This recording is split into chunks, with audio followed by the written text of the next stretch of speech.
Patreon.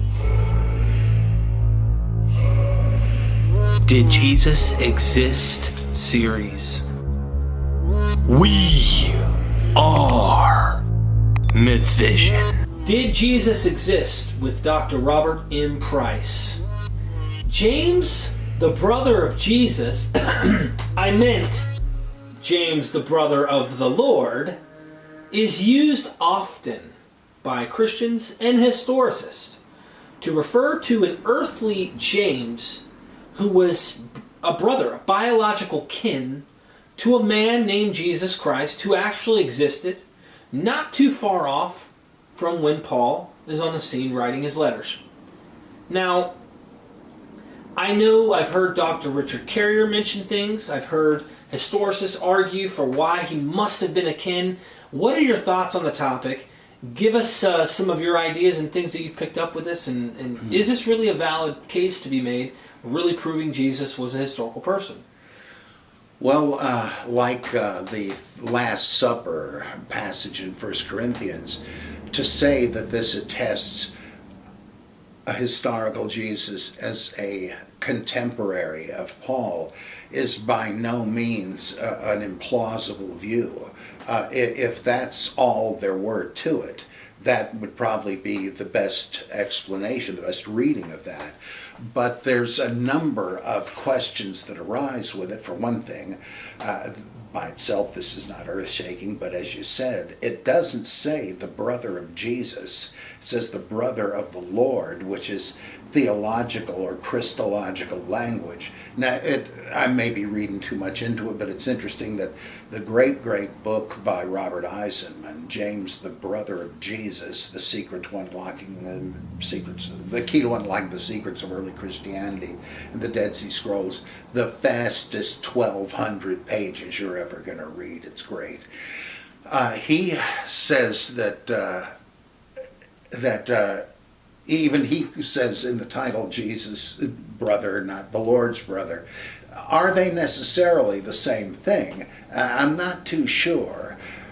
For one thing, there's a study by, I think it's Anthony T. Hansen, about the pillar, it's called The Pillar and Ground of the Truth, which is a reference to something in Titus, I think. And he shows how this is well-known rabbinic terminology referring to Jewish myths and legends, that the foundation or the ground of the truth refers to the great capstone in the floor of the Jerusalem temple, which was mythologized, so that they thought this was the spot from which the waters of Noah's flood spewed up. Of course, there wasn't a temple there. The temple would have been built around it later, but that's where the water came up and flooded the earth. And so the great stone there was meant as a stopper, so it would never happen again. And this is, it was in the temple. There was also the brazen sea, right, which is a symbol of the Tahom, the ocean depth from which the world was drawn. And so if Peter is called the rock on which the church is built, that's a reference to that temple mythology. What about James and John? Well, there's an ancient dispute over who are these guys. Are they John? It must be John, the son of Zebedee. But who is James? Is James his brother, James the son of Zebedee? Or is it James the Just, the brother of Jesus? And then they try to say, well, really cousin of Jesus, though the evidence is pretty lame linguistically. But then some Catholics say they're the same guy anyway, which is possible, that he just had a couple of different epithets. Well, they are called Boanerges, the sons of thunder, and which doesn't exactly mean that, but there's a parallel Sumerian word where the suffix is made into the prefix, which is done with these names all the time. Like, it didn't matter. You'd have like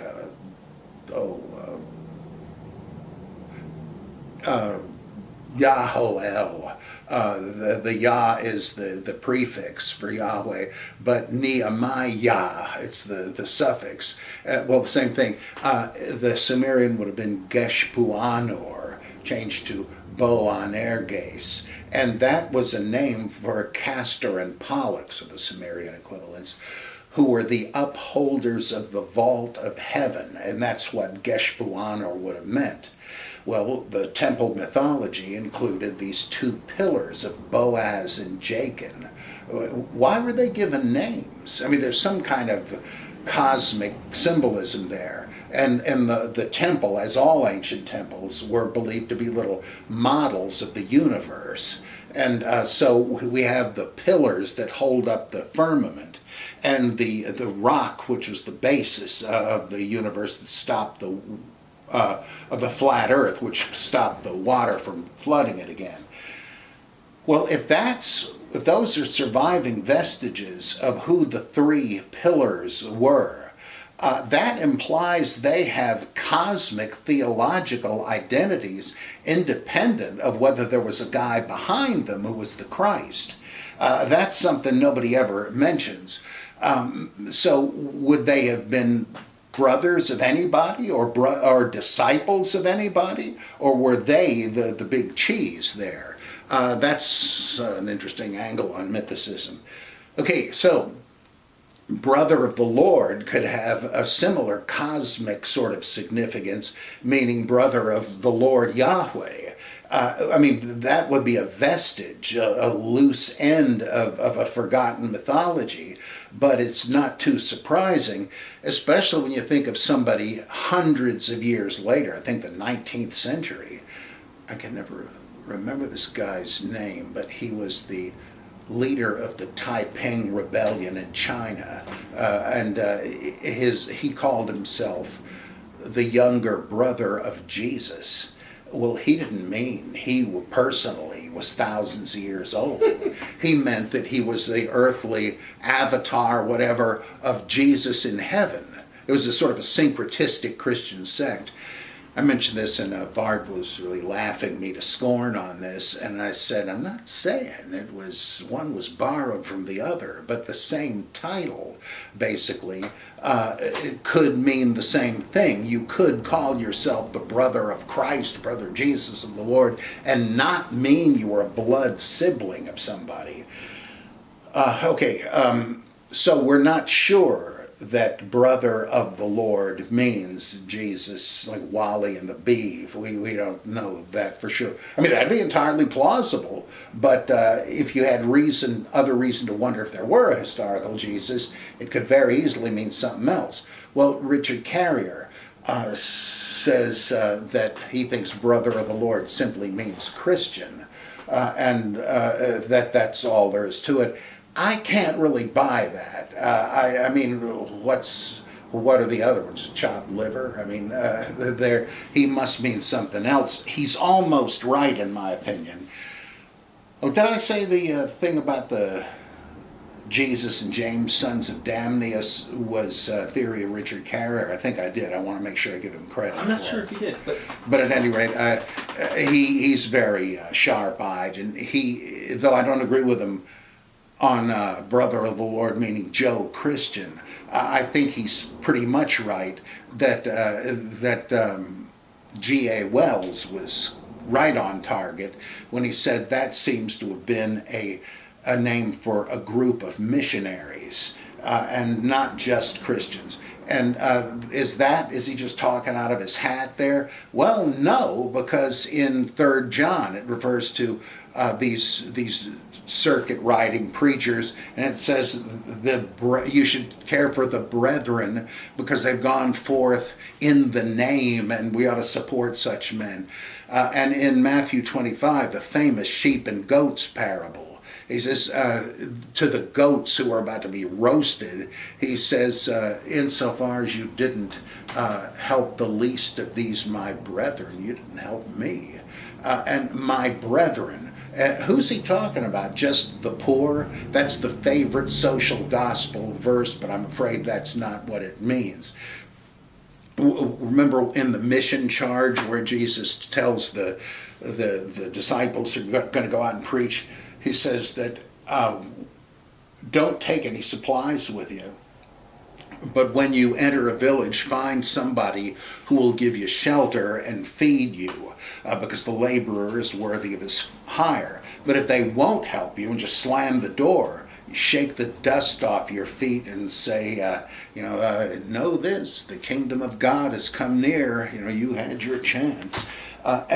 So the judgment will fall on those who don't help the missionaries of Jesus. Who are called, and that's who Matthew 25 is talking about. These people were spurned and scorned by the people they were preaching the gospel to, and so now you asked for it, buddy, you're damned. So if that's what it means, and then I think later on in the Didache or whatever, you have the brethren too in that sense. Well, it seems to me that's what it means that James was in charge of them. In fact, in 3 Peter, the epistle of Peter to James, it talks about how James was the head of the wandering missionaries and that Peter was reporting to him. In the Gospel of Thomas, the disciples come to Jesus and say, we know you're going to depart from us. Who do we go to then? And he says, wherever you have come from, on your journeys, go to James the Just, for whom heaven and earth were created.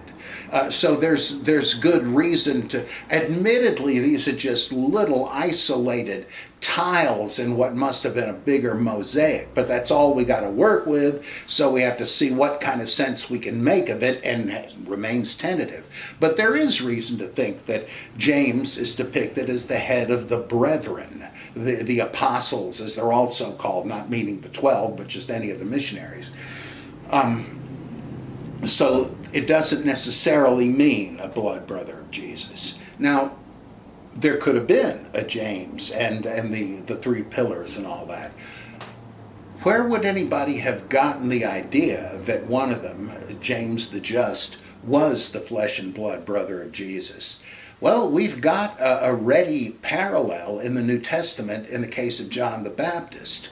Only in Luke are we told that John the Baptist was the cousin of Jesus. Why is that? Well, it's pretty clear from various things in Luke and John that Luke is trying to get John the Baptist followers, who were still organized in the 2nd century at least, to jump ship and come over to join the Jesus movement. And so what are they going to do with John? Well, some Christians stupidly characterize John as a false prophet, virtually an antichrist. Not a good idea. But this approach was to say, hey, John would want you to be with us. In fact, he was the cousin of our Lord Jesus. And I think it's a way of patching the two groups together, which is what they used to do throughout the Old Testament, right? That what do the tribes of Israel have to do to each other, with each other? Well, they federated. They were originally independent, but they told the story to seal the deal that their patriarchs were all sons of a single man. And there's loads of examples of this in the ancient world, even outside of the Bible.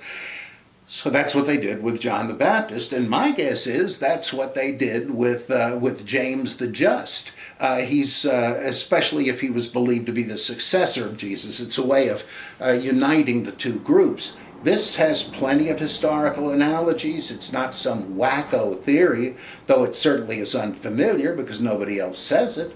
But it's very biblical in style and substance. But the crowning issue here is that it looks like the passage where he says he met none of the apostles except Cephas and James, the Lord's brother, is an interpolation. Now, it wasn't a mythicist that came up with this. In fact, it was a scholar who was arguing against mythicism, but he introduced it. And he said, and others have said too, it's very odd that Tertullian loves this section of Galatians and uses it as a club to beat Marcion. Because it has to do with, did Paul think he was subservient to the 12? And it kind of looks like he thought he was. He had to go and put his ideas on the table to see what they would think. Well, Tertullian mentions the other one, the other visit Paul talks about. He went there once, and then he went again and saw the rest of them and so on. But he only mentions the one, Tertullian only mentions as part of Galatians, the second visit, the one where James is not called, I think he just talks about the pillars. He doesn't say James, brother of the Lord, in this one. Well, that's the one Tertullian mentions as Paul's visit to Jerusalem. He doesn't say what the Galatians text now reads, second visit, just his visit, as if that were the only one. And the one that it does mention James would have suited his polemical purpose better. So it seems pretty clear that this wasn't in the letter to the Galatians when Tertullian was reading it in the late 2nd century. So we don't know that it wasn't, but that's all you've got with these arguments. It's certainly that undermines any confidence we might have in saying, okay, this is it. He met Jesus' brother and so on. And he said, hey, I don't remember when Jesus used to change clay birds into real ones. What a card that kid was. And so if you're going to build that whole thing on that whole edifice, it's like the guy that built the house on sand. It might mean that. It might have been in the text, but we don't know.